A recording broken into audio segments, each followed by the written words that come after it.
কসবা কলেজে এক ছাত্রীকে গণধর্ষণের ঘটনা গত 25 তারিখ সন্ধ্যে 7:30 থেকে 8:30টার মধ্যে এই পৈশাচিক ঘটনা হয় কলেজের মধ্যে। নিরাপত্তা রক্ষীরা কোথায় ছিল এই বিষয়ে কিন্তু ইতিমধ্যে উঠছে প্রশ্ন। সন্ধ্যে 7:30 থেকে 8:30টায় কিভাবে বহিরাগত এসে ধর্ষণ করলো, তার কারণ যাদের বিরুদ্ধে অভিযোগ তাদের মধ্যে দুজন কলেজ পড়ুয়া হলেও মূল যে অভিযুক্ত সে কিন্তু কলেজের এক্স স্টুডেন্ট। তাহলে সে কলেজের এক্স স্টুডেন্ট কিভাবে উইদাউট আই কার্ড সে কলেজের ভেতর ঢুকলো? নিরাপত্তা রক্ষীরা কোথায় ছিলেন? আপনারা জানেন যে বহিরাগতদের এই মুহূর্তে কিন্তু যে কোনো কলেজে প্রবেশে নিষিদ্ধ। তারপরেও কিভাবে ঘটলো এই ঘটনা? ইতিমধ্যেই ওই ছাত্রী কসবা থানায় অভিযোগ দায়ের করেন এবং সেই অভিযোগের ভিত্তিতে গতকাল রাতে দুজনকে গ্রেফতার করা হয়। তাদেরকে জিজ্ঞাসাবাদ করে মূল যে অভিযুক্ত তাকে গ্রেফতার করে পুলিশ। ইতিমধ্যেই ওই ছাত্রীকে নিয়ে যাওয়া হয়েছে মেডিকেল টেস্ট করানোর জন্য। সরকারি হাসপাতালে তাকে মেডিকেল টেস্ট করানো হবে এবং সেই মেডিকেল টেস্ট করানো হলে তবে তারপরে কিন্তু এদেরকে গ্রেফতার করা হবে এবং একই সঙ্গে কিন্তু তাদেরকে কোর্টে প্রডিউস করা হবে। আপনাদেরকে আরো একবার জানিয়ে রাখে, কলকাতায় একটি ল কলেজে এক ছাত্রীকে গণধর্ষণের অভিযোগ। আমাদের সঙ্গে রয়েছেন আমাদের প্রতিনিধি শান্তিকা বন্দ্যোপাধ্যায়। শান্তিকা, কি আপডেট খবর আছে? কিভাবে ঘটলো এই ঘটনা? নিরাপত্তা রক্ষীর চোখ এড়িয়ে কিভাবে একজন এক্স স্টুডেন্ট কলেজে প্রবেশ করলো এবং সেটাও সন্ধ্যে 7:30 থেকে 8:30টার মধ্যে? অন্তত পুলিশের কাছে অভিযোগ তাই জানিয়েছে নির্যাতিতা।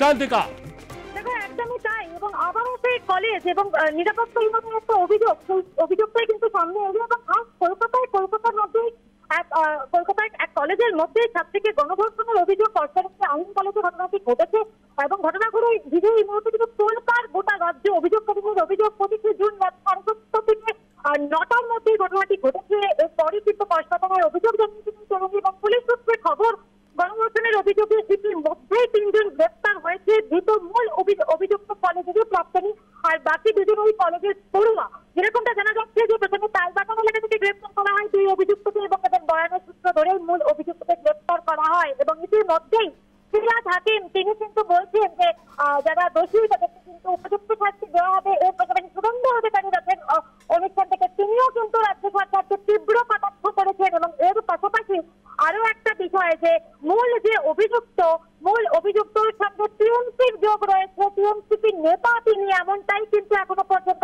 খবর, এমনটাই কিন্তু জানা যাচ্ছে এবং ইতিমধ্যেই সেই ছবিও সামনে এসেছে এবং কলেজে কিন্তু এই মূল যে অভিযুক্ত প্রাক্তনী তৃণমূল নেতা বলে কিন্তু যথেষ্ট প্রভাব ছিল এবং সেই কারণে সেই জায়গায় দাঁড়িয়ে এই ঘটনা যে এই মুহূর্তে রাজ্য সরকারকে বেশ খানিকটা বিড়ম্বনায় ফেললো এবং বিরোধীদের কাছে একটা বড় অস্ত্র উঠে গেল, এমনটা কিন্তু বলাই যায়। কিন্তু তুমি যেটা জানতে চাইলে যে কিরকম ভাবে এই ঘটনা ঘটলো, নিঃসন্দেহে কতটা একটা গাফিলতি বা কতটা নিরাপত্তার অভাব থাকলে এরকম একটা ঘটনা কলকাতার একটা শুধু কলকাতা কেন একটা কলেজের মধ্যে ঘটতে পারে, এই ঘটনা কিন্তু সেটাই প্রমাণ করে দিল এবং ইতিমধ্যে জিজ্ঞাসাবাদ চলছে পুলিশের তরফে এবং তারপরে কিন্তু একাধিক ব্যক্তিকে পুলিশ ট্যানারে রেখেছে এবং জিজ্ঞাসাবাদ করলে কিন্তু এই ঘটনা যে আরো অনেকটা এগোবে, তদন্ত অনেকটা এগোবে, এমনটা কিন্তু স্পষ্ট।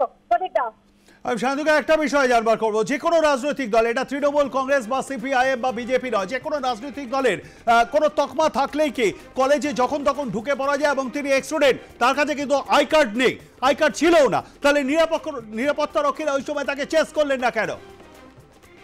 দেখো একেবারেই তাই, শুধুমাত্র টিএমসি নেতা বা যে কোনো রাজনৈতিক দলের নেতা হলেন কলেজে গিয়ে এই সেই দাদাগিরিটা কিন্তু করা যায় না। কিন্তু এই রাজ্যের ক্ষেত্রে বারবার দেখা গিয়েছে কিন্তু রবটপুর হোক বা যে কোনো কলেজ হোক, যেটা কলেজের প্রাক্তন ছাত্র তারা তাদের রাজনৈতিক একটা পরিচয় পরিচিতি খাটিয়ে তারা কিন্তু বারবার সারা বছরের বিভিন্ন সময় করে কিন্তু কলেজে আসার কিন্তু দরকার তাদের করি না এবং তাদের কলেজে প্রবেশ করার কিন্তু আই কার্ড নিরাপত্তা রক্ষীরাও তাদের হয়তো ধমকে চুপ করিয়ে রাখে বা নিরাপত্তা রক্ষীরাও হয়তো কোনো কিছু তারা বলতে চান না, তারা কোনো রকম করে ঝামেলা দিতে চান না। কিন্তু এটাও তো এক রকমের ভুল যে একজন কলেজের প্রাক্তন ছাত্র যার সাথে কলেজের কিন্তু সেই হচ্ছে কোনো সম্পর্ক নেই, হয়তো কলেজের কোনো অনুষ্ঠানে তাকে দেখা হলে তিনি থাকলেন, সেটা সম্পূর্ণ আলাদা। কিন্তু যখন কোনো রকম কোনো প্রয়োজন নেই তখন একজন কলেজের প্রাক্তন ছাত্র কিভাবে ঢুকে পড়তে পারেন এবং নিরাপত্তা রক্ষী তার অবস্থানটাই দেখে, সেটাও কিন্তু পুলিশ এই মুহূর্তে দেখছে। তাই এই মুহূর্তে নিরাপত্তা রক্ষী অবস্থান রয়েছে সেটা একটা স্পষ্ট।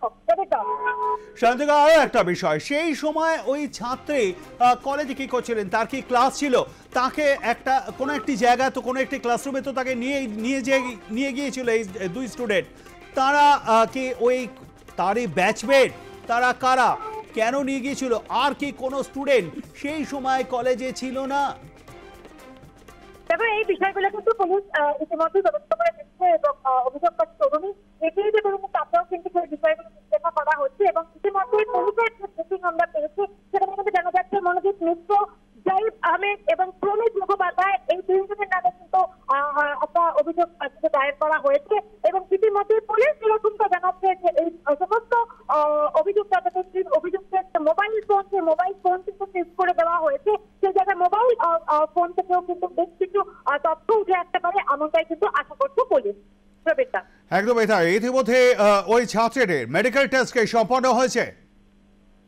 দেখো, মেডিকেল টেস্টের যে প্রসিডিউর তা কিন্তু শুরু হয়ে গিয়েছে এবং যেহেতু গতকালই ঘটনাটা ঘটেছে এবং তখন করতে নারাজ ছিলেন সেই বিষয়টার জন্য মেডিকেল টেস্টের যে প্রসিডিউর সেই প্রসিডিউর কিন্তু এই মুহূর্তে চলছে। এখনো পর্যন্ত আমরা কিন্তু এমনটাই জানতে পারছি। কোন রাজনৈতিক কারণে কি বল প্রয়োগ করা হয়েছিল আলাদা করে ওই ছাত্রীর ওপর, এইরকম কিছু অভিযোগকে তিনি জানিয়েছেন যে তাকে ভয় দেখানো হয়েছিল বা বল প্রয়োগ করা হয়েছিল বা কোনো আর্মস দেখিয়ে তাকে ভয় দেখানো হয়েছিল, এরকম? দেখো, তাকে যে ভয় দেখানো হয়েছিল সেটা কিন্তু এখনো পর্যন্ত এমনটাই জানা যাচ্ছে যে তাকে কতটা ভয় দেখিয়ে এই ঘটনাটা করা হয়েছে এবং কোথাও গিয়ে এই আশঙ্কাটাও কিন্তু আমি শান্তিকা একটুখানি তোমাকে থামাবো প্লিজ। আমাদের সঙ্গে এই মুহূর্তে রয়েছেন পশ্চিমবঙ্গ প্রদেশ কংগ্রেসের অন্যতম মুখপাত্র সৌম্য আইচরায়। সৌম্যবাবু, খাস কলকাতার বুকে একটি আইন কলেজের ছাত্রীকে সেই কলেজের মধ্যে গণধর্ষণ, পৈশাচিক এই অত্যাচার ওই কলেজের মধ্যেই ঘটিয়েছে এবং তার মধ্যে একজন বহিরাগত ছিল, তিনি এক্স স্টুডেন্ট, আর দুজন ছিল কলেজ পড়ুয়া। কি বলবেন? অপরাধীদের স্বর্গরাজ্য আমরা যে এতদিন ধরে বলছি, মুখ্যমন্ত্রী কর্ণপাত করছেন, মুখ্যমন্ত্রী শুনছেন, রাজ্যের পুলিশ মন্ত্রী। পশ্চিমবঙ্গে যে কোনো ঘটনা, মারাত্মক ভয়ঙ্কর ঘটনাকে প্রাথমিক পর্যায়ে যখন প্রশাসন এবং তার নেতা, তার মাথা যখন বলেন ছোটখাটো ঘটনা একটু এদিক ওদিক হতেই পারে, আমরা বিরোধীরা এসব দেখছি, ওনার বাড়ির থেকে 10 কিলোমিটারও হবে না তার রেডিয়াসের মধ্যে এমন একটা পৈশাচিক ভয়ঙ্কর মধ্যযুগীয় বর্বরতায় একজন মহিলাকে ধর্ষণ করলে, একজন ছাত্রী, সে কলেজের মধ্যেও নিরাপদ নয়। আরজিকরের ঘটনার দগদগে ঘা এখনো শুকোয়নি বাংলায়, তারপরে এত বড় একটা ঘটনা চোখে আঙ্গুল দিয়ে দেখিয়ে দিল যে কলেজের মধ্যে ঢুকেও ছাত্রীদের ধর্ষণ করা যায়। এটা অপরাধীদের স্বর্গরাজ্য, এই বাংলা অপরাধীদের স্বর্গরাজ্য, এটা অপরাধীদের হেভেন্স। তো সেখানে দাঁড়িয়ে পুলিশ মন্ত্রী কার্যত চুপ করে আছেন। তিনি দীঘার জগন্নাথ মন্দিরের নিয়ে ব্যস্ত থাকুন, তাতে অসুবিধা নেই, কিন্তু রাজ্যের আইন শৃঙ্খলা কার্যত শিখে উঠেছে, অপরাধীরা কন্ট্রোল নিয়েছে, আর পুলিশের একাংশ দলদাসের মতো কাজ করছে এই রাজ্যে। ঠিক।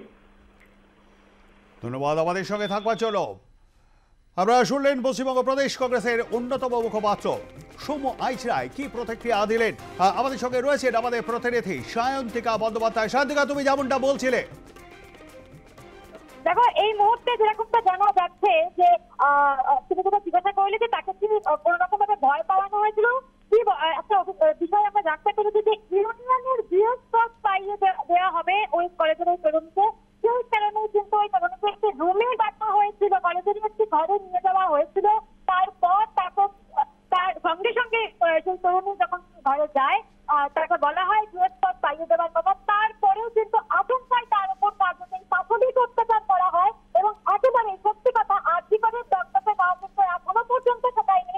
আরজিকর কিন্তু দেখিয়ে দিয়েছিল যে একজন চিকিৎসক বা একজন মহিলা তিনি তার কর্মক্ষেত্রেও তিনি কিন্তু নিরাপদ নন। এবার যে বিষয়টা ঘটলো শহর কলকাতায়, আবারও সেই শহর কলকাতাতে খোঁজ কলকাতার বুকেই যে একজন পড়ুয়া তিনি তার পড়াশোনার যে জায়গা, সে পড়াশোনার জায়গাতেও তিনি কিন্তু সেফ নয়। অর্থাৎ একজন মহিলা তিনি কর্মক্ষেত্রে গিয়ে ধর্ষণের শিকার হচ্ছেন, তার প্রাণ চলে যাচ্ছে।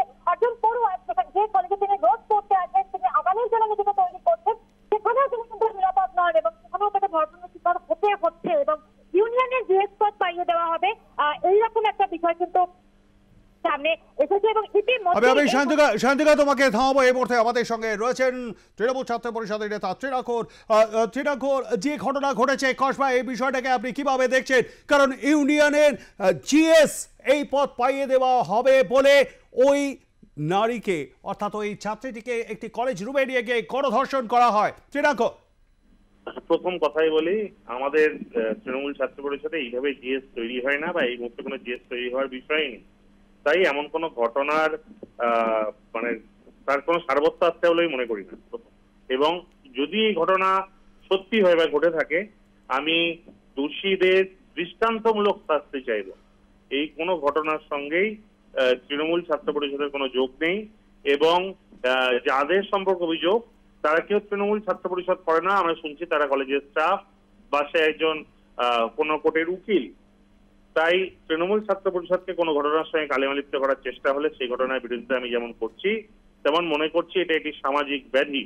আমাদের নেতা অভিষেক বন্দ্যোপাধ্যায় যেভাবে জিরো টলারেন্সের কথা বলেন, এবং তিনি আরজিকর কাণ্ডের সময়ও বলেছিলেন দোষের কঠোর শাস্তি এবং অতি দ্রুত তদন্ত শেষ করে তার শাস্তি দেওয়া হোক, আমিও সেই ধারাতেই কথা বলছি।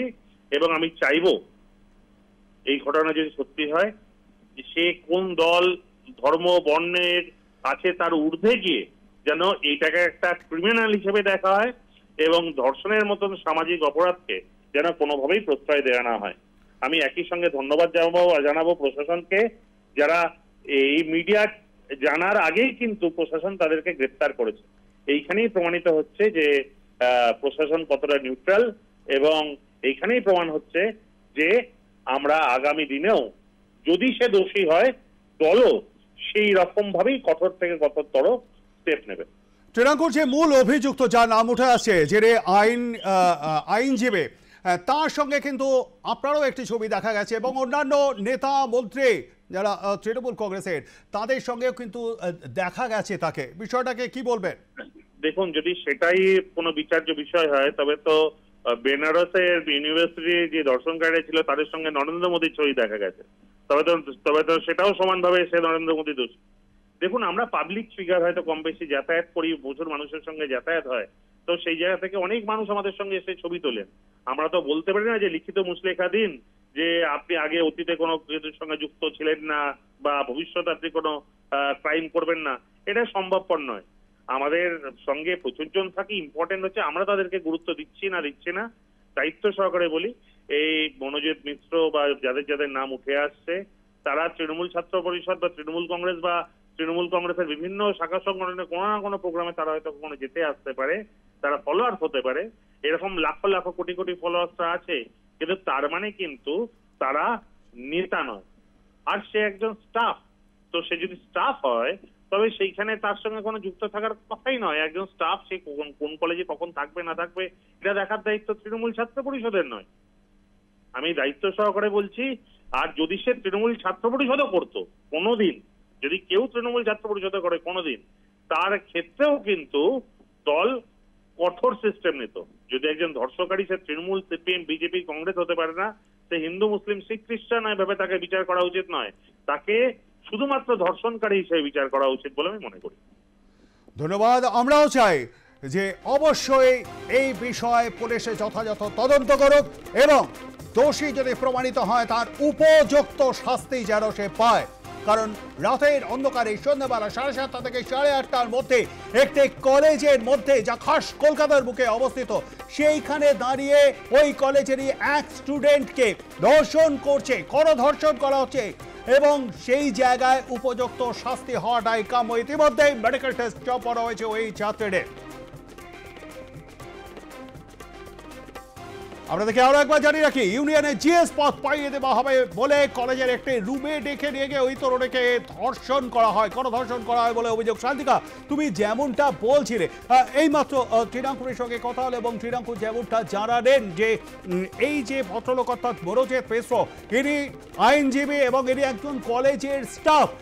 সত্যি কি ইনি কলেজের স্টাফ, না ইনি বহিরাগত হিসেবে সেদিনকে কলেজে ঢুকেছিলেন? শান্তিকা, দেখো, ইতিমধ্যেই যে বিষয়টা আমরা জানতে পারছি, তিনি কিন্তু বহিরাগত হিসেবেই কলেজে ঢুকেছিলেন, এবং তরুণী কিন্তু এই গোটা বিষয়টা তিনি কিন্তু ভাগ করে নিয়েছেন। এবং বাবা ছাড়াও অনেকেই কিন্তু বলছেন যে এই যে মূল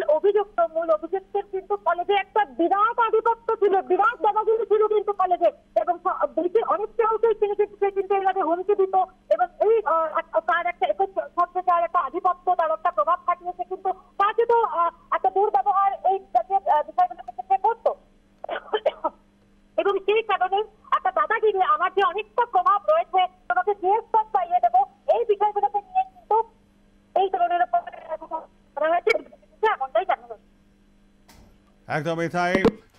আপাতত ধন্যবাদ। পরিস্থিতির উপর নজর রাখো। কথা বলছিলাম আমাদের প্রতিনিধি শান্তিকা বন্দ্যোপাধ্যায়ের সঙ্গে। তার থেকে আপনারা বিস্তারিত শুনলেন। আমরা দেখে আরো একবার জানিয়ে রাখি, খাস কলকাতার বুকে এক কলেজ ছাত্রীকে কলেজেরই মধ্যে গণধর্ষণ। সন্ধ্যে 7:30 থেকে 8:30 মধ্যে 25 তারিখে এই পৈশাচিক ঘটনাটি ঘটে এবং তারপরে ওই ছাত্রী লিখিত অভিযোগ দায়ের করেন এবং তার প্রেক্ষিতে গতকাল প্রথমে 2জন কলেজ পড়ুয়া, ওই কলেজের স্টুডেন্ট, এবং তারপর সিনিয়র একজন এক্স স্টুডেন্ট, তাকে গ্রেপ্তার করে পুলিশ। ইতিমধ্যেই ওই নির্যাতিতার মেডিকেল টেস্টও করানো সম্পন্ন হয়েছে।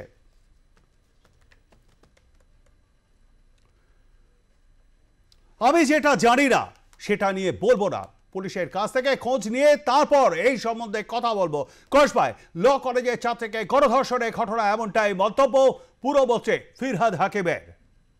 কলেজের ভেতরে একটা গ্যাং রেপের ঘটনা ঘটেছে এবং সেখানকার ছাত্র যারা, এবং বর্তমান 2জন ছাত্র, একজন এক্স স্টুডেন্ট, তারা 3জনই অ্যারেস্ট হয়েছে।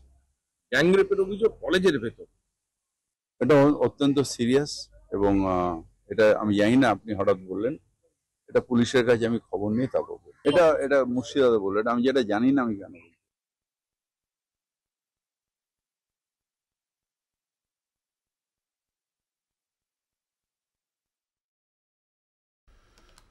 যে রাজ্যের মুখ্যমন্ত্রী গণধর্ষণের, আপনাদেরকে আরো একবার জানিয়ে রাখে, যে রাজ্যের মুখ্যমন্ত্রী তিনি এই ধর্ষণের ব্যাপার নিয়ে কথা বলেন, এটা নিয়ে বিজেপি রাজ্য সভাপতি ডক্টর সুকান্ত মজুমদার কি বলেছেন আমরা সেটা একবার শুনবো। রাজ্যের মুখ্যমন্ত্রী ধর্ষণকে ছোট ঘটনা, ওদের মধ্যে সম্পর্ক ছিল, কোনো মহিলা যৌনকর্মী এবং তার খদ্দেরদের মধ্যে গন্ডগোল, এই মনোভাব নিয়ে যে শাসক রাজ্য চালায়, তার রাজ্যে এইভাবে গণধর্ষণের ঘটনায় ঘটবে। নির্ভয়া কাণ্ডের পর বা অভয়া কাণ্ডের পর যেভাবে আবার কলেজের মধ্যেই শোনা যাচ্ছে নাকি ঘটনাটা হয়েছে এবং তার সাথে জড়িত নাকি প্রাক্তনী এবং স্টাফ, আপনারা খোঁজ নিয়ে দেখুন, যাদের নাম এসেছে তারা নির্ঘাত তৃণমূল কংগ্রেসের সাথে কোনো না কোনো ভাবে সংযুক্ত হবে এবং তারা শিক্ষা কেন্দ্রগুলোকে এইভাবে নষ্ট করছে। শিক্ষা কেন্দ্রে মেয়েদের সুরক্ষা নেই। আরজিকর কাণ্ডের পর তো প্রমাণ হয়ে গেছে যে রাজ্যের টপ মেডিকেল কলেজগুলোর মধ্যে একটিতে যদি এই ধরনের ঘটনা ঘটতে পারে, তো ল কলেজ তো যেখানে আইনের শিক্ষার্থীরা তৈরি হয়, সেখানে আইন ভাঙা হচ্ছে, তাহলে রাজ্যের অবস্থাটা কি? রাজ্যের মুখ্যমন্ত্রী ল অ্যান্ড অর্ডার সামলান হোম মিনিস্টার হিসেবে, তিনি আমাদের হোম মিনিস্টার, তারপরে তার এই যে অপদার্থতা।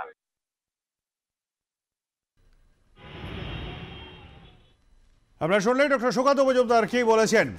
খাস কলকাতায় কলেজের মধ্যেই এক ছাত্রীকে গণধর্ষণের অভিযোগ। এবার কসবার আইন কলেজের এই ঘটনা, কলেজ ক্যাম্পাসের মধ্যেই ওই কলেজের এই ছাত্রীকে চরম হেনস্থার অভিযোগ উঠল। ঘটনাকে কেন্দ্র করে এই মুহূর্তে তোলপাড় গোটা রাজ্য। অভিযোগকারীর অভিযোগ, গত 25শে জুন অর্থাৎ বুধবার সন্ধ্যে 7:30 থেকে 8:50 মধ্যে এই ঘটনাটি ঘটে ওই কলেজের মধ্যেই। এরপর কসবা থানায় অভিযোগ দায়ের করেন ওই তরুণী এবং এই অভিযোগ পাওয়ার পরেই নড়ে চড়ে বসে পুলিশ। গতকাল অর্থাৎ বৃহস্পতিবার রাতে প্রথমে 2জনকে গ্রেপ্তার করা হয়। তারা ওই কলেজেরই পড়ুয়া এবং তাদেরকে জিজ্ঞাসাবাদ করে মূল অভিযুক্ত তার হদিশ পায় পুলিশ, তাকেও গ্রেপ্তার করা হয়েছে। তবে এই যে মূল অভিযুক্ত, তিনি কিন্তু কলেজের এক্স স্টুডেন্ট এবং তিনি একজন আইনজীবী বলে জানা যাচ্ছে। এদিকে ওই ছাত্রীকে মেডিকেল টেস্টের জন্য নিয়ে যাওয়া হয়েছে সরকারি হাসপাতালে। কলেজে নিরাপত্তারক্ষী থাকা সত্ত্বেও কিভাবে একজন বহিরাগত ওই কলেজে ঢুকলেন, এই বিষয়ে কিন্তু একটা প্রশ্ন আছে। যদিও ত্রিরাঙ্কুর ভট্টাচার্য তিনি জানিয়েছেন যে উপযুক্ত শাস্তি পাক, প্রশাসনের কাজ করুক এবং প্রশাসন যথেষ্ট এই ব্যাপারটাকে সিরিয়াস হিসেবে দেখছেন। রাজ্যের পুর নগর উন্নয়ন দপ্তরের মন্ত্রী ফেরহাদ হাকিম তিনিও জানিয়েছেন বিষয়টা জানি না, তবে খুব সিরিয়াস এবং পুলিশ তদন্ত করবে, উপযুক্ত দোষী যারা তাদেরকে কিন্তু শাস্তিও দেবে। ইতিমধ্যে আমাদের সঙ্গে রয়েছেন প্রাক্তন পুলিশ কর্তা অনিল জানা। অনিল বাবু, কসবায় খাস কলকাতার বুকে আইনের এক ছাত্রীকে ওই কলেজের মধ্যেই গণধর্ষণ করা হলো এবং এই জায়গায় মূল অভিযুক্ত জেনে তিনি কিন্তু এক্স স্টুডেন্ট এবং আইনজীবী, বাকি দুজন ওই কলেজেরই পড়ুয়া, কি বলবেন? দেখুন, আমরাও কো এডুকেশন কলেজেই পড়েছি, কিন্তু আমরা কোনোদিন ভাবতে পারতাম না কলেজের ছাত্রী বা জুনিয়র ছাত্রীর সঙ্গে এই ধরনের আচরণ করব। বরঞ্চ তখন একটা ইয়ং ছেলেদের মধ্যে ব্যাপার ছিল যে নিজেদের ছাত্রী বা জানাশোনা কাউকে অপদস্থ করলে তখন তারা রুখে দাঁড়াতো। বর্তমান সমাজে এখন জিনিসটা উল্টো হয়ে গেছে। তার কারণ তো আমি জানি না ফুড হ্যাবিট কিনা বা সামাজিক অবক্ষয় কিনা কিংবা রাজনৈতিক পরিস্থিতির জন্য, যেখানে আর্যিকরের ঘটনায় দেখেছেন যেভাবে প্রমাণ লোপের ব্যবস্থা করা হয়েছে এবং আইন তদন্ত যারাই করুক, আমি তো বলবো আমার অ্যাপারেন্টলি মনে হচ্ছে ওটা পারফাংটারি ইনভেস্টিগেশন হচ্ছে, আরো অনেককে জিজ্ঞাসাবাদ করে অ্যারেস্ট করা দরকার ছিল, কিন্তু করা হয়নি। তার ফলে খুলাম খুল্লা। তারপরে এখন যিনি ধরা পড়েছেন একজন কিন্তু প্রাক্তনী এবং আইনজীবী, তারা যদি এইসব জিনিসে লিপ্ত হয়ে যায় কি করা যাবে? অনিল বাবু, তিনজন ধরা পড়েছে, দুজন ওই কলেজের স্টুডেন্ট আর একজন প্রাক্তনী। পুলিশের ক্রেডিট আছে, পুলিশ অন্তত কোনো বাছবিচার না করে শাসক দল হোক যাই হোক সাহসের সঙ্গে তিনজনকে ধরেছে। একজন তাদের রাজনৈতিক তার রাজনৈতিক পরিচয় আছে এবং ক্ষমতাও আছে, তা সত্ত্বেও ধরেছে। আমার মনে হয়, আশা করবো যে জিনিসটাকে চার্জশিট ঠিক টাইমে দেবে, কনভিকশন হবে এবং শেষকালে দেখুন কতজন সাক্ষী পান। তারপরে চার্জশিটে কনভিকশন হওয়ার পরে সেই সেশন জাজ অ্যাডিশনাল ডিস্ট্রিক্ট বা সেশন জাজ ট্রান্সফার হয়ে যায় কিনা। এ রাজ্যে তো সবই সম্ভব। একটি মার্ডার কেসে 10 জনকে সাজা দেওয়ার পরের দিন সেই অ্যাডিশনাল ডিস্ট্রিক্ট অ্যান্ড সেশন জাজ ট্রান্সফার হয়ে গেছে। আর এ ধরনের কাজগুলো যায় থ্যাঙ্কস টু পুলিশ, যে পুলিশ অন্তত নিরাপত্তা সাহসের সঙ্গে কাজটা করেছে। ওসির চাকরি থাকলে হয়, ঠিকই আছে। ধন্যবাদ আমাদের সঙ্গে থাকবার জন্য। শুনলেন প্রাক্তন পুলিশ কর্তা অনিল জানা তেরে ঠেকে কি প্রতিক্রিয়া দিয়েছেন। আপনাদেরকে আরও একবার জানিয়ে রাখি, ইতিমধ্যে পুলিশের কাজকে কিন্তু অ্যাপ্রিসিয়েট করেছেন, তবে গ্রেপ্তার করার জন্য অ্যাপ্রিসিয়েট, তবে এরপরে কিন্তু পুলিশের কাজ এখানেই শেষ নয়। কারণ কিভাবে পুলিশের মামলা রুজু করছে এইভাবে এবং যার যে তথ্য প্রমাণ, পারিপার্শ্বিক তথ্য প্রমাণ, এগুলিকে তুলে কিন্তু আদালতে দেওয়া এভিডেন্স হিসেবে এটা পুলিশের কর্তব্য এবং তারপর আদালত দোষী সাব্যস্ত করবে এবং তার বিচার প্রক্রিয়া শুরু করবে। তবে এই মুহূর্তে কিন্তু এভিডেন্স সংগ্রহ করা, ইনভেস্টিগেশন করা, এটা কিন্তু পুলিশের কর্তব্য। গ্রেপ্তার করেছে, অবশ্যই এটা সাধুবাদ, এমনটাই জানিয়েছেন অনিল বাবু, প্রাক্তন পুলিশ কর্তা। আপনাদেরকে আরও একবার জানিয়ে রাখে, কসবায় খাস কলকাতায় ল কলেজের ছাত্রীকে গণধর্ষণ। আইনের শিক্ষাঙ্গনে যে কলেজের স্টুডেন্ট সেখানে আইনের ছাত্রীকে গণধর্ষণ। কলেজ ক্যাম্পাসের মধ্যে রাত্রিবেলা 7:30 থেকে 8:50 25শে জুন অর্থাৎ বুধবার এই ঘটনা ঘটে। পৈশাচিক এই ঘটনায় যারা অভিযুক্ত তাদের মধ্যে 2 জন কলেজ পড়ুয়া এবং 1 জন প্রাক্তনী। ওই কলেজের প্রাক্তনী এবং তিনি আইনজীবী বলে জানা গিয়েছে এবং যেমনটা এখনো পর্যন্ত অভিযোগ পাওয়া যাচ্ছে, তাতে অভিযোগ উঠে আসছে, তাতে ওই প্রাক্তনীকে কিন্তু যথেষ্টই ডাকাবুকো একজন নেতা, যথেষ্টই প্রভাবশালী এবং ওই কলেজে যে 2 জন পড়ুয়া রয়েছে যাদেরকে ইতিমধ্যে আটক করেছে তারাও কিন্তু যথেষ্ট প্রভাবশালী এবং একটি রাজনৈতিক দলের তারা কর্মী এবং নেতাও বটে এবং কলেজের জিএস পদ পাইয়ে দেবার নাম করে নাকি তার উপর পৈশাচিক নির্যাতন চালানো হয়েছে, অন্তত অভিযোগ এমনটাই।